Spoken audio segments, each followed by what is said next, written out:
Hello and welcome, ladies and gentlemen, to the Curse Invitational, a presentation from Curse Entertainment, brought to you by Alienware. Going on into this best of 3 series here. This is the second match of our day today. This is the lower bracket, still technically round 1, going between Empire and RoX.KIS. This is going to be a best of 3 series here, and yeah, I'm interested to see what these two teams bring. I mean, these are two very prominent Russian teams with some interesting roster changes of late, so we'll see who's going to be the king of the ring here. Both of them trying to prove themselves a little bit with, of course, the change-up of a few members from Empire, and, of course, RoX.KIS still trying to be one of those big up-and-coming teams to compete very directly in a lot of scenarios here. So, yeah, we'll see how it comes on through. But, yeah, on into the draft, we'll get things started.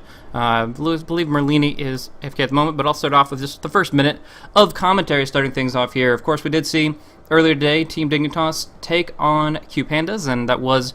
I'm not going to spoil it, but it was a very, very exciting second game with a lot of activity back and forth. But yeah, the winner of that will be fighting up against Mouse Sports after this match here. So that's going to be scheduled for 3 hours from now. For Eastern Time people in the US, that is going to be 3 p.m., but you can just figure it out from there. I believe that would mean 21 o'clock Central European Standard Summertime. So that's what you're looking at. Anyways, going on into it, it looks like, yeah, Merlini's still not in this, but either way, we'll start off with some interesting bans coming on through between these two teams. These teams have faced each other a number of times, scrimmed very, very frequently, but now we're going to see them in a professional setting. They're going to try to throw a curveball at one another, starting off with this Tinker ban. Not exactly sure if that's something that RoX valued that highly, if that's something they would pick up, or if they're valuing it as a throwaway ban, but for right now, they are leaving a very wide pool open for themselves, and that's going to be important, but let me make sure Merlini is doing okay.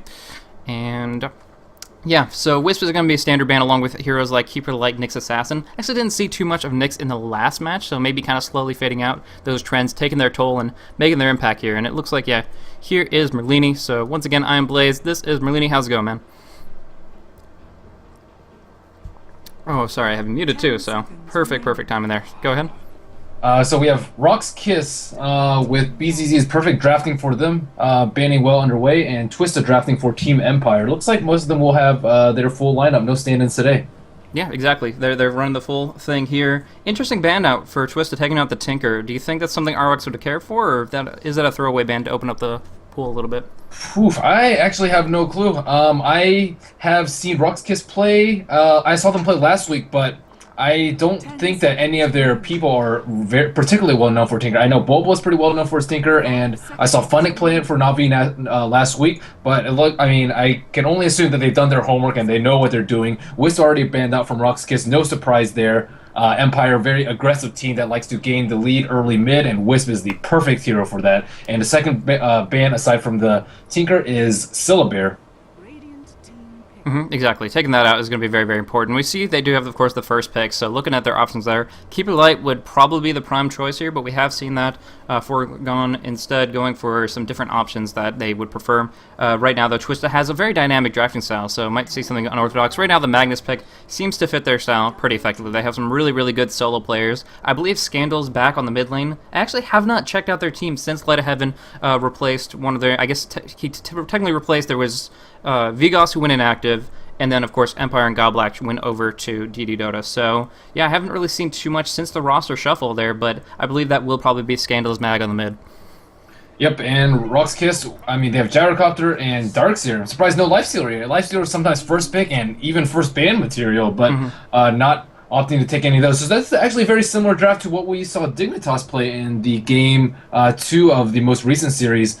First pick by the other team, and then immediately countering by Gyrocopter, Darkseer. Very core to just really nice synergy AoE, vacuum into a call down. The wall will help with the team fights, and Gyrocopter just has ridiculous amounts of AoE damage, and you can't really let him just freeform, or usually you just get destroyed in the mid game. And Darkseer, one of those heroes that is able to put out a lot of pressure on most of the melee heroes. If Team Empire does opt to take the Lifestealer, he will have a relatively hard time farming with that Island Shell, and that usually is the case for most melee carries, and a lot of teams do opt for the melee carry instead of the range carry because of that empower and that extra melee cleave. Yeah. I think they're a little bit more concerned about the Phantom Lancer possibility rather than the Lifestealer here. Of course, you said Lifestealer not picked up, but the Keeper Light and combined with PL could have definitely been that way. And the best draft against that would be Gyrocopter, Darkseer, and Shadow Demon to start off. So that's kind of what they were opening up for themselves. But instead, we see Empire pick up this clutch Rubik pick, which is extremely important actually, because if RoX wanted to try to directly counteract the Magnus, the Rubik would have been the big thing for them to select. And also, it's great for Gyrocopter, setting up his bra, setting up all his damage, really, by pulling them back on it with the telekinesis. So, would have been a great pick for RoX, but instead is going to be in the hands of Empire, and they intend to use it very effectively in synergy with this Clockwork. We have seen some of the Russian teams do a little bit more dynamic drafting with this Clockwork and putting him in the tri-lane rather than just in a solo off-laner circumstance. So with this Rubik, you can pull them into the cogs or up next to it with the telekinesis, and that can dish out a lot of painful damage. So we'll see how it plays on out, if LeClock's going to be solo or if he's going to be running supportive. Yeah, it's interesting to see how a couple of these heroes just fall up and down, even from game to game or series to series. Like Lifestealer, again, not picked up yet. This is very quite surprising. And Keep the Light off in first ban and not even picked up by either team. He'll probably make it to the ban phase, if not the second pick phase. And Nyx was recently just first pick material. Now he's completely fallen off too. So we see Shadow Demon, the third pick for RoX.KIS, and I think that is actually an extremely good pickup for them. It can serve defensively if someone gets hookshot or RP'd, and it will be a very nice setup for Gyrocopter's homing missile or a follow-up Leshrac or Lina stun if they decide to go the very aggressive route.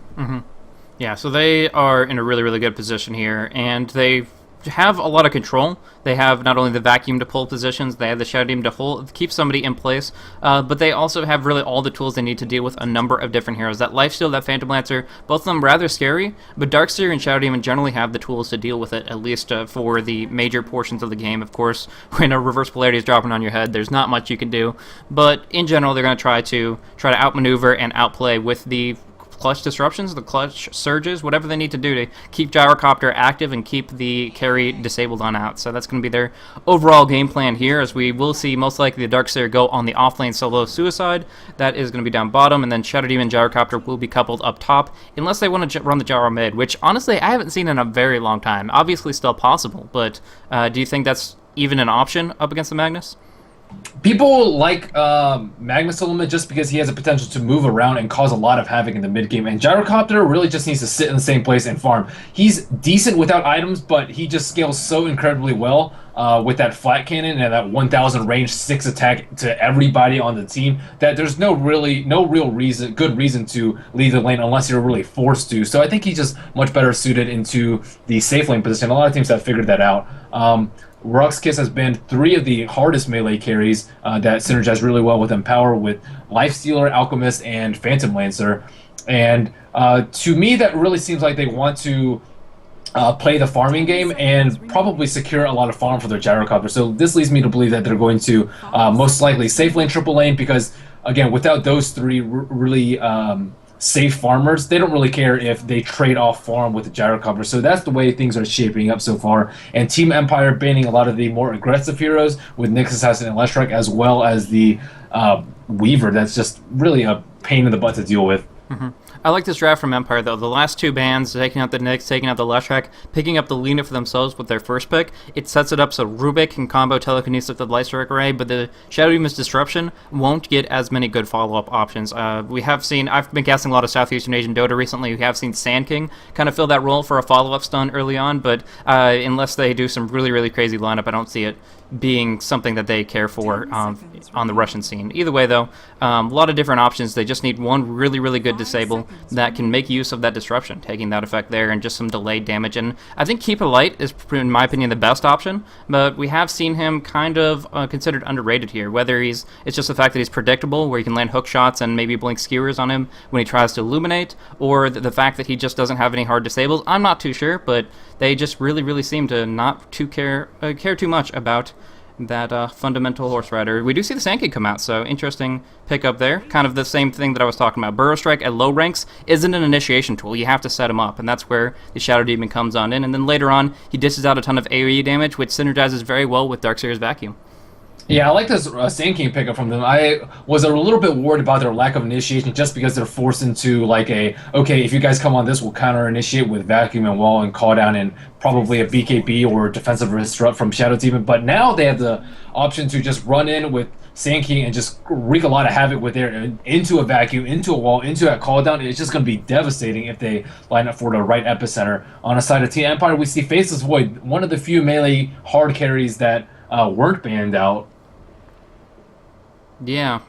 Interesting pickup here with the Faceless Void. It feels like he could be dropped down pretty quickly. If he gets Soul Catcher on top of him, there could be a lot of damage coming quickly. The Barrage, and wow, now we see the Invoker, and we're going to see the solo mid. This is great for solo here. They have the Shadow Demon and Burrow Strike to guarantee a Sunstrike. We should see an Exhort build out of this Invoker, which can harass the Magnus very hard. Won't win the lane outright because Invoker isn't as amazing as he used to be, but still going to be able to have a good advantage in the lane. And then when it comes down to that global presence, those Sunstrikes coming on out, it's going to be a big impact. So I'm curious to see how Solo's Invoker is. We of course saw that Tinkerband, and maybe that's kind of the mindset that he brings to it. If he's playing heroes like Tinker, heroes like Invoker, he has a lot of great foresight in how he uses his abilities, and great APM to kind of stay on top of that there. So it'll be pretty interesting. I love this Invoker pickup. That hero is just amazing. And yeah, sure, he received a 6 space damager from like a long time ago, but he's just completely fallen off the radar for the competitive scene. And there's not really any good reason. I think it's just popularity just waxes and wanes so quickly nowadays in competitive. Again, keeping the light and Nyx just like kind of final off the radar. And Invoker, I'm just glad to see this hero. Again, plenty of good setup for him, and we can even see the potential for really nice vacuums into like a Cog, into a Meteor Blast. I just like the possibilities that this opens up for him. So on the side of RoX.KIS, we have the Drafter BZZ on Gyrocopter, Dread on the most likely solo offlane Darkseer, Solo on most likely solo event Invoker, Van Score on the Shadow Demon, and Yol picking up the last role as Sand King. Yeah, they currently are positioning themselves for an aggressive tri lane with the movement of these wards, but I kind of feel like they'd be better off just leaving Dread on the off lane, because right now Yol won't have much mana to work with. 2 Clarities, but no opportunity for a Magic Stick early. It kind of feels like he's kind of a one-and-done hero, at least for the first few minutes of the game. So they are going to get their wards up. They're going to control and contest this spawn so it won't be active, and that might just be to help out Dread, but if they try to actually add more heroes in here, I think they're actually missing out on the shutdown that they could do on that off lane. So we'll see how that transitions out, but for right now, it seems like Blow Your Brain and Twist are also positioned up towards that top lane. So if we see that break on through, I'm curious to see what it's going to look like. Right now, it's kind of looking like a 2-1-2. What do you think about that? You want to go ahead and introduce the rest of the looking Empire at Empire real quick, we do see Twista on that Rubik, of course. He has plenty of wards to work with here. Clockwork is being played by Light of Heaven. Then on the mid lane, right now at least, is Blow Your Brain on that Faceless Void, interestingly enough. And then moving in for that rune, which can be picked up by Sand King at any moment, is Mitch. Dropping a nice Light Striker right there on the Lina. And then, of course, Scandal is picking up that Magnus here.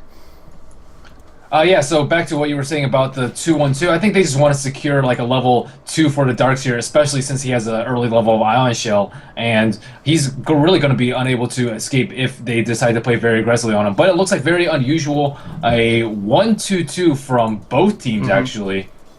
That's wild. Blow Your Brain will certainly get some good farm here. As far as damage, comparatively speaking, he has his Poor Man Shield, so he's running 68, whereas even with full Exhort, we're only seeing 54 out of that Invoker, so it's a little more difficult for him. They pretty much want to pressure this Invoker outright. That's one of his weaknesses here. Actually, up on the top lane, some damage can come out, but not a really big deal. But yeah, on that mid, I think Invoker is going to be shut down a little bit. He can't go for something greedy like a Midas to build up his experience early. He's just going to have to kind of survive, maybe even put a point in Wex just to have the potential to invis on out. Shadow Demon is coming up from behind, though.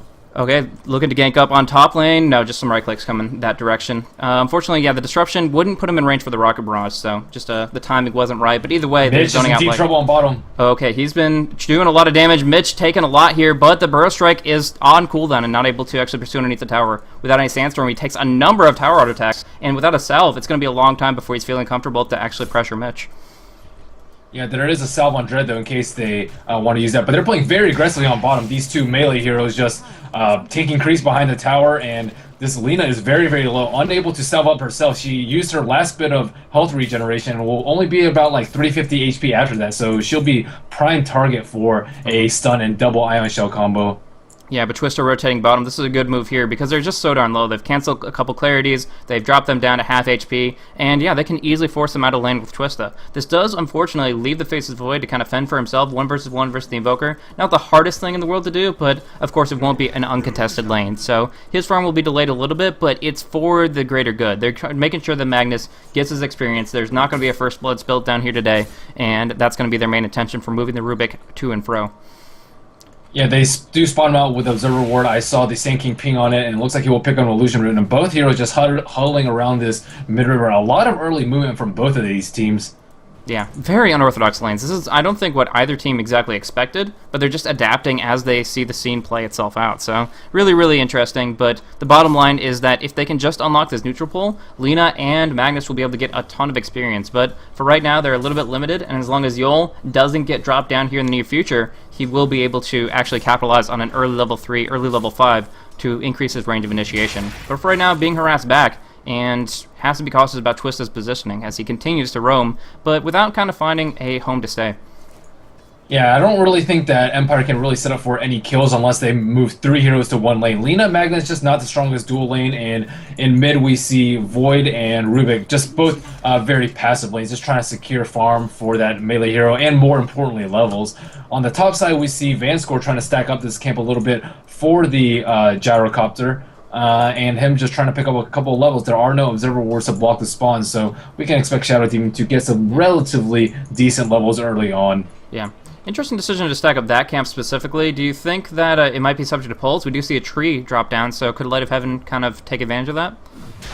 Not really, not as a Gyrocopter. Maybe if they had a Darkseer in the offlane, but Gyrocopter just has the potential to wipe that camp out with max Flat Cannon. Looking at his build, he is going a 1-1-2 build, and most likely will pick up a 3rd level of Flat Cannon at level 5, and that combined with a couple levels of Shadow Poison from Vanscore will just secure a lot of farm for them. But Solo looks like he's having a pretty good time in middle, pretty good on last hits, slightly edged out by the Faceless Voice, but that's kind of what you expect with a Rubik running to and fro. Invoker, again, going for the Exhort build that you talked about with 2 points up in Exhort and 1 point in Quas. Yeah, so the big thing is getting the Sand King his levels and making sure that he can get long-range Burrow Strikes right now. They do get a nice little regen rune covered up by the Sand King for Dread to pick up and bring himself back up to full. That has forced the Lina kind of back over to a different lane, and so by them putting 3-man pressure in the mid, they have some kill potential in Invoker, but it's hard because that Tier 1 tower is so close at hand. So right now, it's just going to be 2 versus 1 versus Scandal. He's going to survive perfectly fine, but that Ion Shell pressure is going to force him to last hit under the tower. And I think it's a very smart choice by Solo to go this very defensive build and not a greedy build at all. He has plenty of regen, even though he has Quas to possibly regen a Magic Stick versus the multitude of heroes in the middle, as well as the early Bracer. So he's very difficult to kill. Sure, they can go on him, but with 800 HP and no real damage output from Void this early, are they really going to be able to kill him? I don't think so. Yeah, very, very difficult. And meanwhile, down at bottom, they just have full control. Actually going in underneath the tower here, there is a creep aggro on the tower. Not going to go in for the Burrow, despite the surge usage, but the point is they're creep skipping. They're putting a lot of damage in with this Ion Shell, and it's forcing Magnus to tank it up a lot. He can take a lot because he has 6 base armor right now, but no Stout Shield still means he's taking a lot of hits.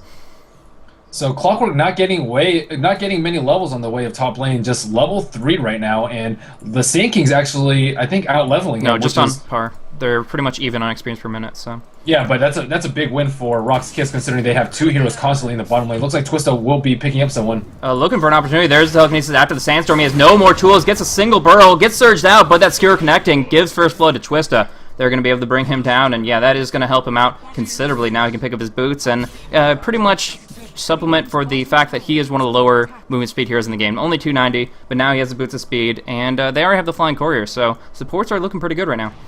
A very crucial gank by Empire. They actually went at a very good time. Even without the use of sentries, they did not have Observer Wards. They had one down here close to the pool spawn and one over here close to the rune spawn, and they just expired before Rubik rotated down there. So that small window of opportunity, really just Empire capitalizing on that and picking up first blood. And that will make the gold earn slightly in favor of RoX.KIS still, but definitely cutting down that lead for them. Yeah, absolutely.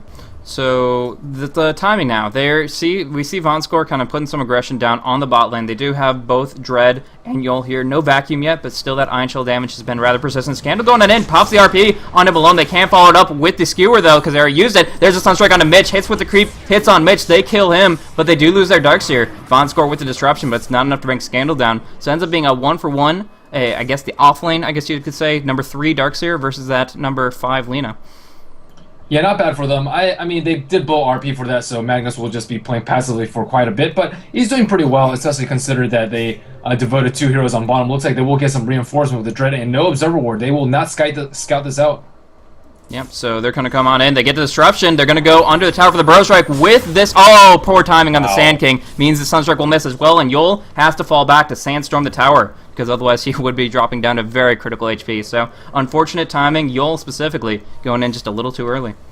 Yeah, and again, this lack of coordination with the Shadow Team just really costing them heavily. This disruption, I mean, Shadow Team has been around the scene for a long time, and you think that these teams would have a little bit of better coordination with that, but again, 2 spells missing after disruption is a pretty big deal. Regardless, we see Empire rotate with a gank of their own. They have 3 people up top trying to kill BZZ and hinder his farm. He is definitely dominating the CS charts right now with 51 last hits and a whopping 36 denies. He has more denies than anyone else has CS at this point. Wow, yeah, that is amazing, actually. Just staying out of that, perfectly controlling his lane, pulling it back as much as possible so he can use Flacken to farm liberally and then move in, maybe to pick up a jungle push.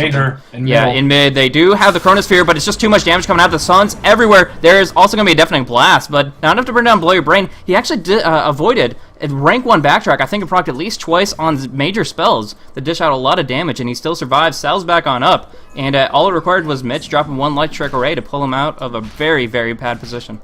Getting RNGG there. He does opt for a 1-1-3 build, so opting for a more offensive time lock build. It looks like they will want to put out a lot of pressure early instead of playing passively. It looks like he's not going for a Midas build. He has already picked up Treads and no Ring of Health for that early Battle Fury, so curious to see what he is going to go.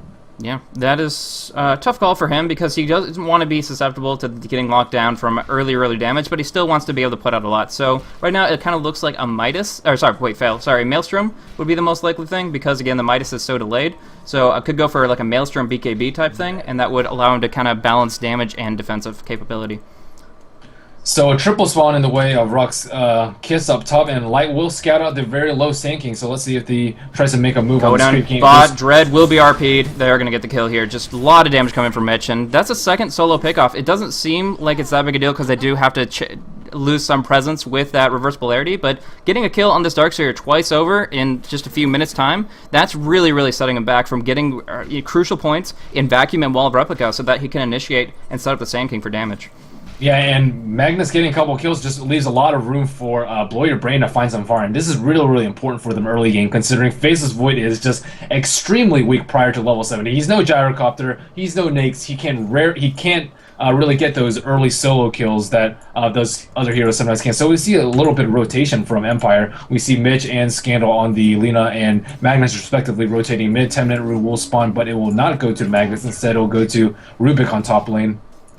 Yeah, so this will be interesting how it plays out from here. Double damage could be used if Faceless Void wants to pop his Chrono, but Invoker seems to be not willing to fall for that whatsoever. Actually going towards the bottom lane, at least for now. He has a very interesting item set. You were talking about how defensively he was building. I thought that was just early game to avoid the 1 versus 3 ganks, but no, he's really building hard to the tank. Strength Treads, Magic Wand, Bracer, that rather than prioritizing mobility, he just wants to not be picked off over and over and over. Gets disrupted on bottom. Big damage coming out of Scandal. They do get the Burrow Strike, they do get the kill with that, but now Twist to come on in. We'll go for the telekinesis on top of Vonskor, dropping down on Yul. They're both stunned out here with the Luguna Blade to finish off the Shadow Demon. Here's the reinforcements, so Biz is perfect with big Flacken and big call down. Finishes off both of them here. Double kill for Yul, and this should be a tier 1 tower with this really good turnaround. That was great timing to initiate on Magnus, and although Twist and Mitch did what they could, it was just a little too late, especially with all the reinforcements forthcoming.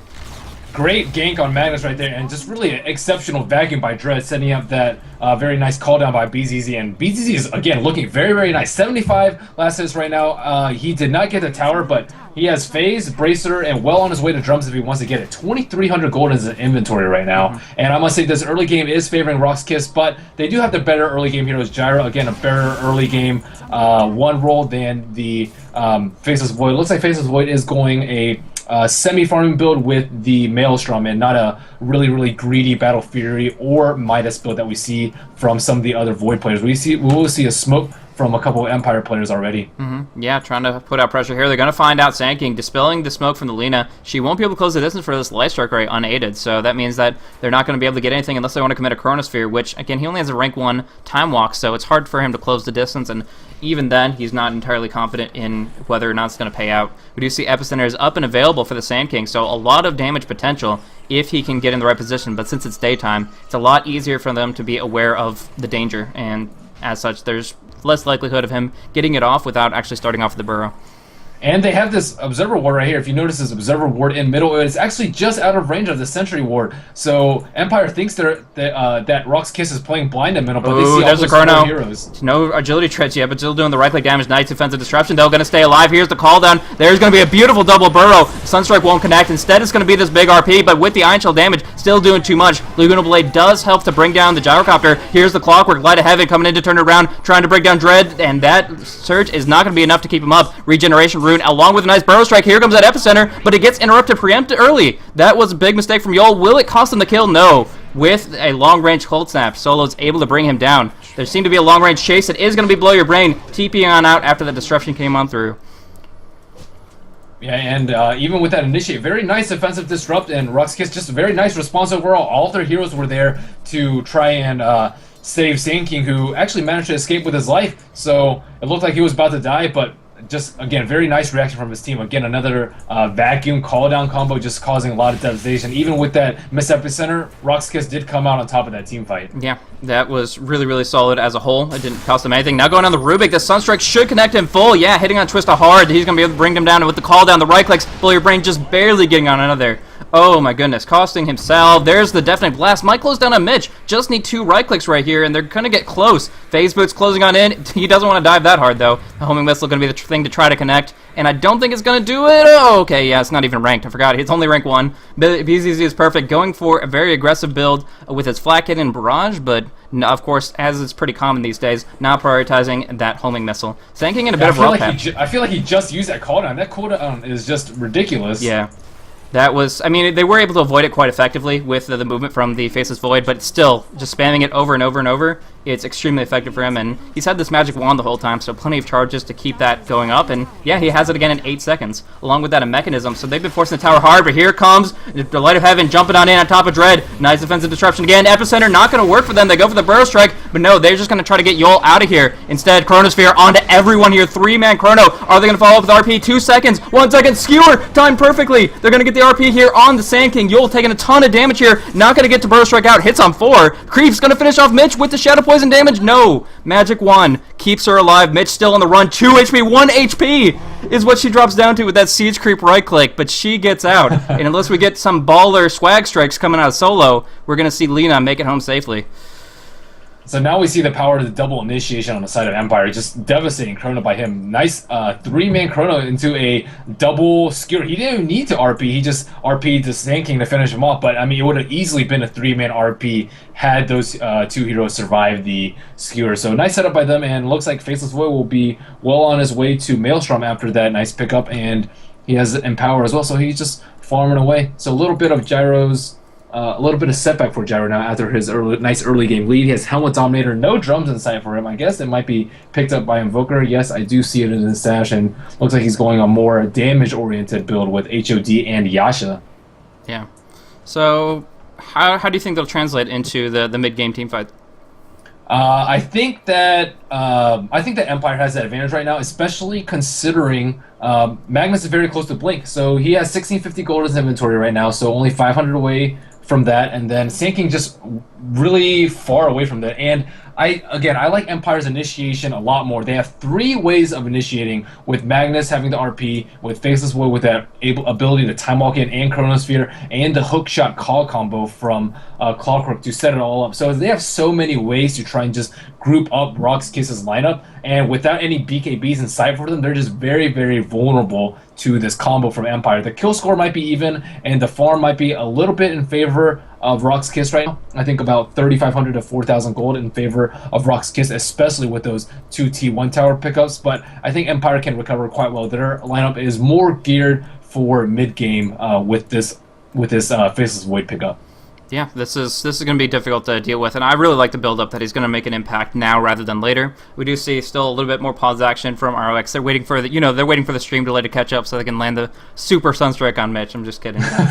So the 1-800 Merlini thing, how do you feel about the if anybody calls you up about a tactical pause, what do you tell them? I mean, it's been going on for so long now. It was a little bit novel maybe 2 months ago, but now that it's like 2 months in, I mean, need some new jokes, need some new drama. I think that's your job. Go stir something up. All right, we'll call to action. We'll see if anything can happen here or in any other. I'll just start spamming YouTube videos until I get something that bites. But we'll see. Whew, so this game getting very, very interesting very, very quickly. I love the movement from Light of okay, there's a Sunstrike, not going to connect on Mitch. Just a moment too late.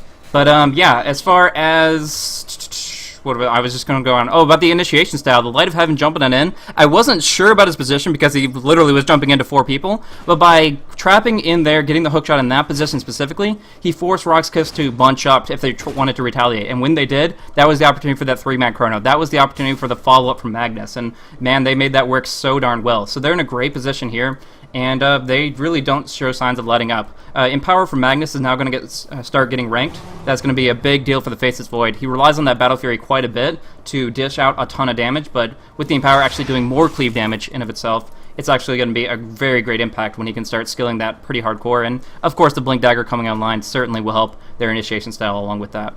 So keep an eye on these 3 heroes that are smoked on the way of the top T1 Radiant Tower.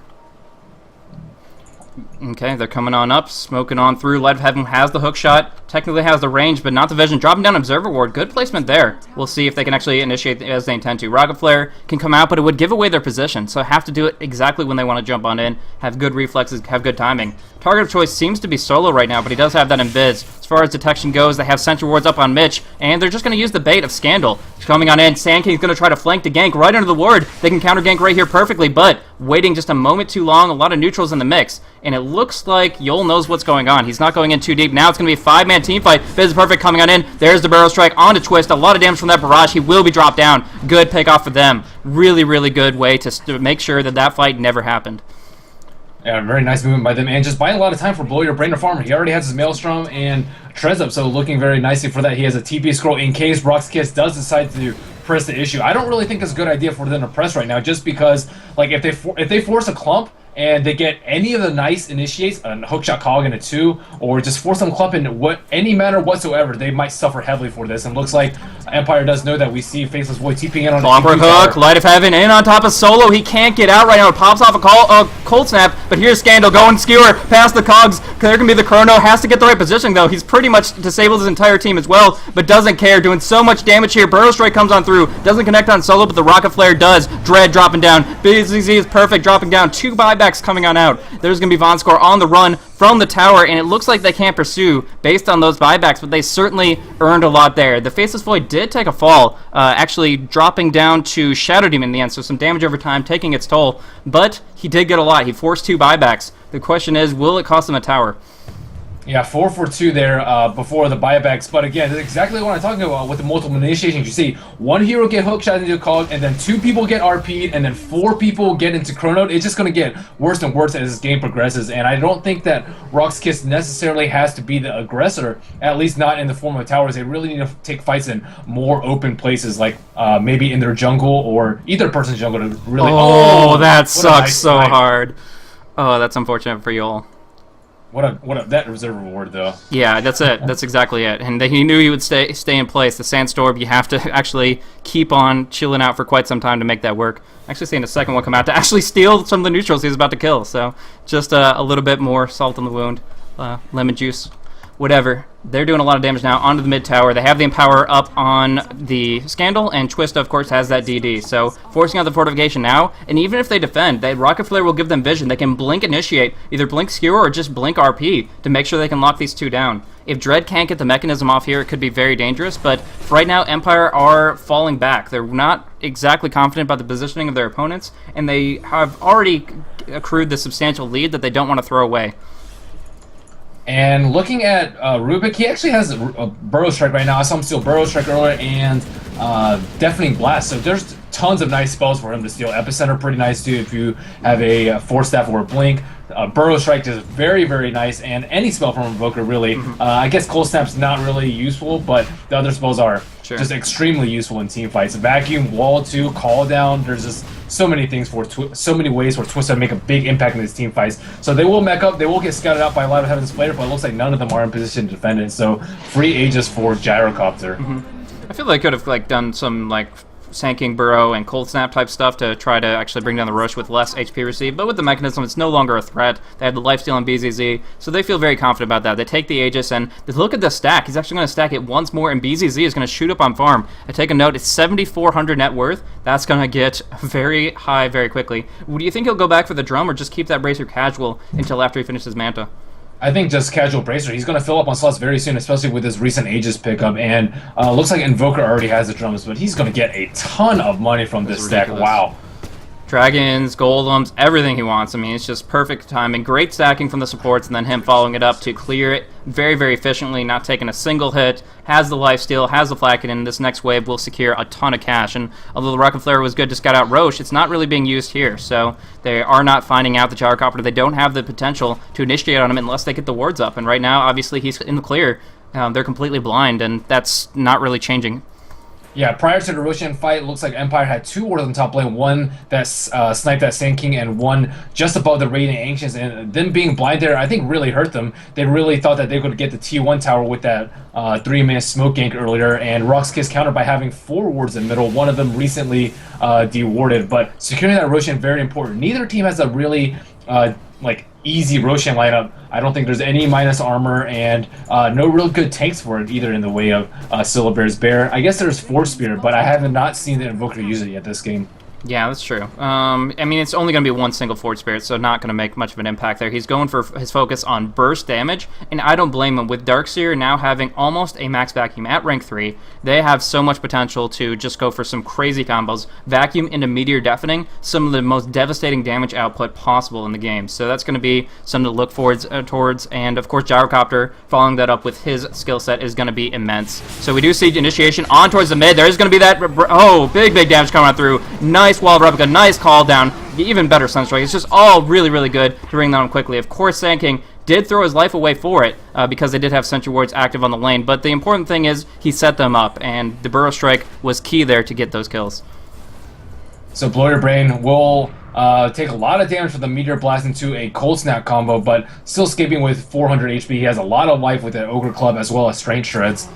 Yeah. Looks like they might go for a solo kill on solo here. Yeah, get the RP, but misses the skewer, pulls him out. They have to force the chrono, and there's a TP coming on in. Shadow Demon has a disruption. They pull the vacuum. They get the mech. He's still alive. Blow Your Brain TP is out, wasting both their ultis. Sunstrike won't connect. Scandal taking a lot of hits, though. They do not have Demonic Purge for 8 full seconds. Tornado just short. Not enough Wex, and he's going to be able to blink on out. Taking some hits from the Urn and the Shadow Poison, but it won't be his death in the end.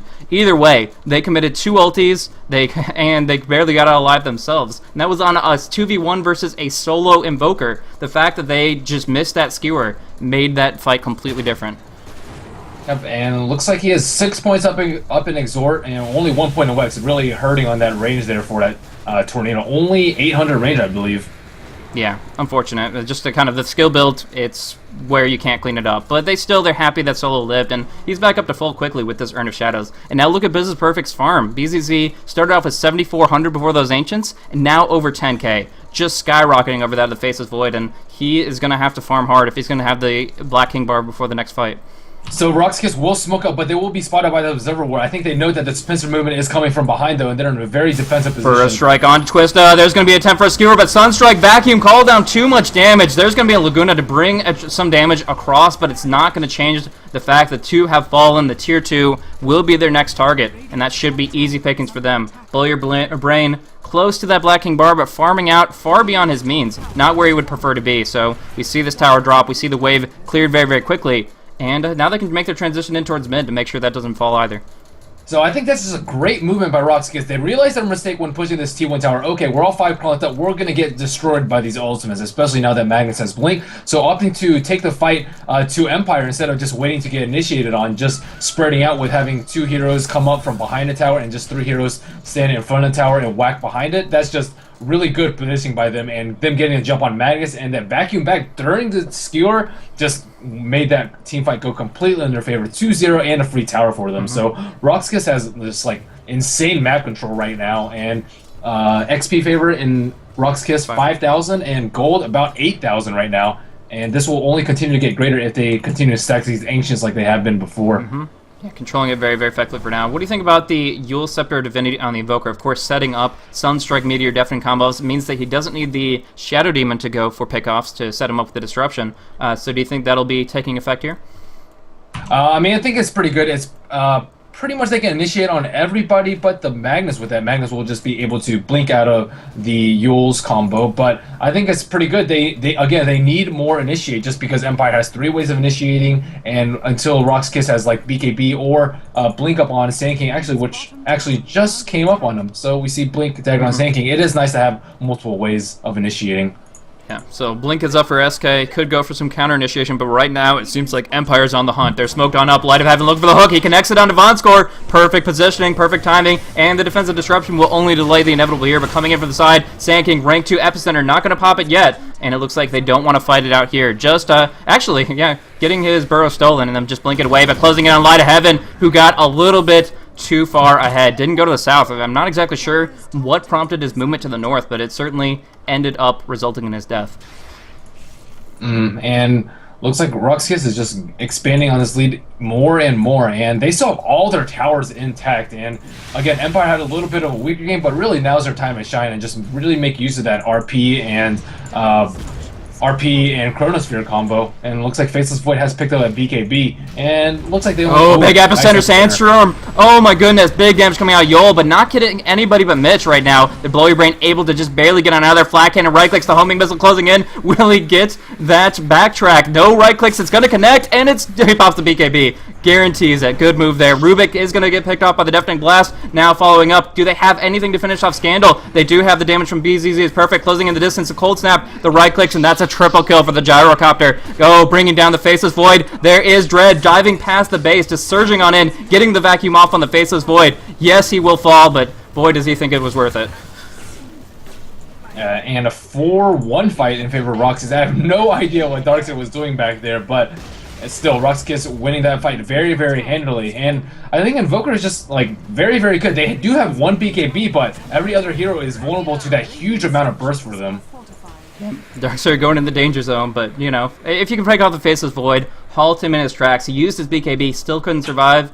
That just means you can push the tier 2, you can not worrying about the TP Chronos, and most importantly, you got the kill on the carry, who is going to be the only one that can directly compete with Gyrocopter at the later stage in the game, and right now BZZ is just completely outpacing him, 100%. He's lapping him right now with 14.8k compared to the 9k of the Faceless Void. BZZ is perfect, is going to be much more relevant, much more rapidly. The Butterfly going to come out in just 600 gold, and of course the Faceless Void being completely broke, can't even start on his Monkey King bar. Yep, and I like this early drums pickup, or early HOD pickup. We usually see just maybe BKB rush or early drums and additional move speed from, I see a hook shot. Good pickoff. Actually, the hook shot not going to connect, but the Eul Scepter certainly did, bringing down the Rubik just a little too far forward, and like you said, he doesn't have Blink, he doesn't have Force, so now Invoker himself has Blink Tagger, and Solo has become that initiator. What they want to do here with this, you were talking about initiation, I prefer to see Sand King as counter initiation. He waits for them to clump up, he waits for them to go on somebody. So Solo forces the issue. He starts off, he goes in and just goes for blink Yules on somebody, goes for quick picks. He'll drop his spells, he'll drop his payload, do a lot of damage, but it's the follow-up. It's the Darkseer's vacuum into the Sand King's epicenter that they're really looking for to finish off the fight. Yeah, BZZ just running away with his net worth. He has a completed butterfly in his inventory right now, so almost 16,000 net worth, and the next highest is Faceless Void with a paltry 9,000 in comparison. And taking a look at the charts is just, wow. Look at that for RoX.KIS. 14,000 for XP and about 15,000 for them. And Solo just trying to continually pick off kills with the Yule's Meteor Blast combo. But again, Magnus the only one able to escape with it with that Blink Dagger. And now it's getting rougher and rougher. They need these big reverse polarities. They don't even have the mechanism yet. Might even have to sell the magic wand to make sure he gets it early enough for the next engagement, because right now RoX.KIS is out for blood. They're ganking it up, and although there is some good observer placement, it's getting very quickly dewarded by Bond score. So even if they see the gank coming and survive, they still don't feel comfortable whatsoever in actually going into their jungle unless they're going as 5.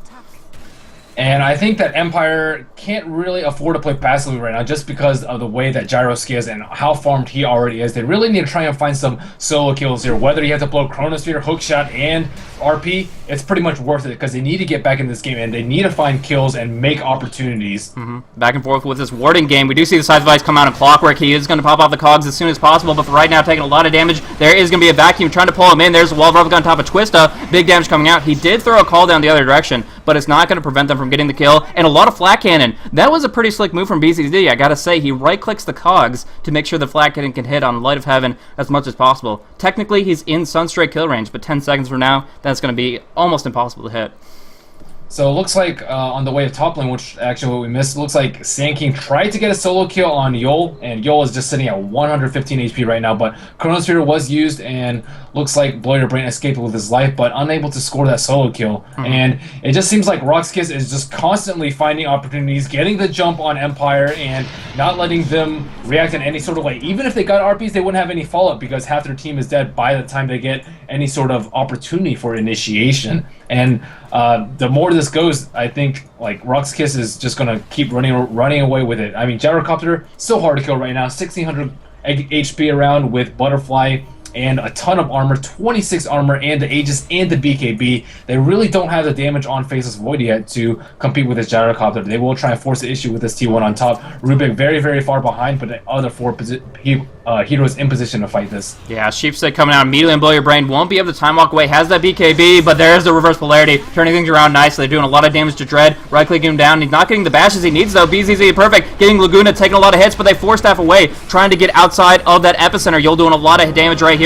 Is going to try to get on out. We do see Clockwork trying to connect. Still just getting dropped down. The stun not enough to keep him alive. Blow Your Brain juking on it through the trees. Yol going for the Burrow Strike. There is going to be a miss. Going on past the trees, but they have vision with the Shadow Poison. They vacuum him. The Chronosphere comes out. 3-man, but he gets stunned up by the homing missile and dies to the illusion from the Wall of Replica from Dread. Nice movement there. Surging on forward. They're looking for a scythe. They're looking to lock down Scandal. Keeping the blink on cooldown is BZZ. Can they close the distance here? Darkseer still on the run. So darn close, but here's Twista. There's that disruption coming on out, and they cannot finish the job. No blink Yules for Solo, and they're just going to go for the push instead. Yeah, now that Empire has all their ultimates down, I don't really know how they can defend this tower. I mean, Aegis was used, but pretty much everything else is up. Call down already up again, and they have Sheep up on Darkseer, so they have plenty of ways to initiate, especially with the Blink Burrow Strike on Sand King. So I don't think that Empire can defend this. They have the glyph used. Bursting down on Twista, gets the Blink Burrow. There's Sandal. Nice skewer coming on through. Will be able to finish off Yol, but big damage coming on Blow Your Brain. Sheeped up again. Cannot survive through all this damage. Gets right-click down. And with that, I feel that they've lost the fight. The tier 3s, they can just run on through their base right now. As long as back or protection is up, is not up, they can go right on in, and that's what they're about to do here. Yep, and Cog causing a little bit of trouble for RoX.KIS right now, but they have mech up soon. RP still on cooldown for another 20 seconds. They're doing very, very nicely now. Really, really good position. Going in for these melee racks. Reverse polarity timing 10 seconds from now. Scandal's looking for it, but I don't think it's enough to defend the racks. Fortification on cooldown. They can only force them away from the range, but the melee should fall in just a moment here. Going on in, trying to go for the skewer. Instead gets sheeped immediately. Good movement there, and with the vacuum into the Sunstrike when he was already sheeped on up. Oh, that is just so dirty, but RoX.KIS take it away. Sand King about to respawn, and they actually aren't done yet. They're going for the range racks here, but the siege creeps are just going to do some damage before they do end up falling back. Yep, they end up doing their damage, and we see a Blink Dagger pick up on Invoker, so everyone on RoX.KIS just has all their key items. Sand King already has his Blink well on his way to BKB. We saw that Scythe used very effectively by Dread a couple of times, even after those couple solo RP deaths in the early game. And Shadow Demon, he's buying all the wards, but already Arcane Boost and Earn, and Gyrocopter, 4,000 gold. And, I mean, he did lose the Aegis there, but it won them the racks. So yeah, I'm curious to see what he's going to pick up next. Looks like he will pick up a Reaver, so Satanic next on the works for him. Kind of surprised he didn't go for the Manta and then the Satanic, but I completely understand the pickup overall. Getting that lifesteal means that even if he gets Lagooned, even if he gets hit by both the Chrono and the Reverse Polarity, he can still live long enough to find an opportunity to right-click. He has now a double damage, which is just so scary. But mostly the main thing is the BKB Satanic. Combined together, all he has to worry about is Hookshot, Reverse Polarity, and Bash. And that seems like a lot, but they're kind of throwing out everything they have right at the beginning of the fight, because otherwise it's not a fight at all, it's a massacre. So they have to start off with an RP, they have to start off with a Chrono, and when at least one or two of those are on cooldown, suddenly Gyrocopter is completely unkillable. So this is time for them to stage a comeback, defending this T3 with all their heroes up. Finally, we see a couple heroes from RoX.KIS smoked, but look at their positioning. Their positioning is really, really great right now. BZZ up in front, and everyone just spread out so they don't get hit by multiple man Chronosphere or Reverse Polarities. And that's clutch right there. Blow Your Brain really wants to get a good one off. I mean, he has the Chrono now maxed out. He just hit level 16, has him power up buff ready. He's going on in, going on top. BZZ already used his BKB. The right clicks will be there, but not that much damage coming out. He actually interrupts. Light of Heaven goes on Yul, stops the Epicenter. They get the RP off on BZZ and Yul, but the call down, the vacuum into the wall, too much damage coming on through. Twista will get out with Burrow Strike, but there's too much damage coming on Scandal. Nice skewer, but right on into the frying pan is Dread, going right into it. Wants to just right click them down, but instead falling back, focusing on the Faceless Void. Target of choice, and he doesn't have buyback. So they're going on in. The Tornado will not connect. They should just go for the tier 3, go for the racks, but they seem to want heroes. Getting Burrow Strike up, Solo taking a lot of hits here. Oh, Yules is out of the Light Strike array, though, and he will survive, at least for the moment. Vacuum connecting to finish off the Rubik. Now going on in. The rack should fall. Good game, well played, comes on out. Very well played by RoX.KIS there. I thought that Empire had the advantage, especially after the T1 defense on top, but every time after that, they were just able to... Oh, we see Scandal getting sheeped up here. Yep, damage comes on through, but yeah, it's over one way or another. Nice little cute ice path to make sure that he's not even getting deeper into his well, no matter what he does. But yeah, it just came down to the tools that RoX.KIS had at their disposal, and amazing farm to back it up was BZZ. Yeah, right now 250 CS, and 36 minutes, that's not the most amazing thing. What was amazing was the fact that he had so much in the laning phase. He was just contesting directly, and he had so many denies, so many last hits in the first 8 minutes of the game or so that he was able to use that and kind of steamroll to an advantage. He went for bigger and better items like Helm of the Dominator so he can fight actively and near the front line no matter what. So both teams will list some relatively recent roster changes, but RoX.KIS definitely coming on top with this one. They only lost one team fight up here with the T1 on the Radiant top lane, but every time after that, they were just able to crush Empire in team fights, whether it be picking out the Magnus or just separating and splitting up perfectly and just being aggressor. They just executed those team fights very, very well, even with this very rare Invoker pickup. Yeah, very, very interesting how that played out. Where do you think Empire started going wrong? I felt the fact they were committing 3 people to mid versus the Invoker and not getting a kill on an Exhort Invoker was very, very problematic for them. But where do you think was their biggest loss here?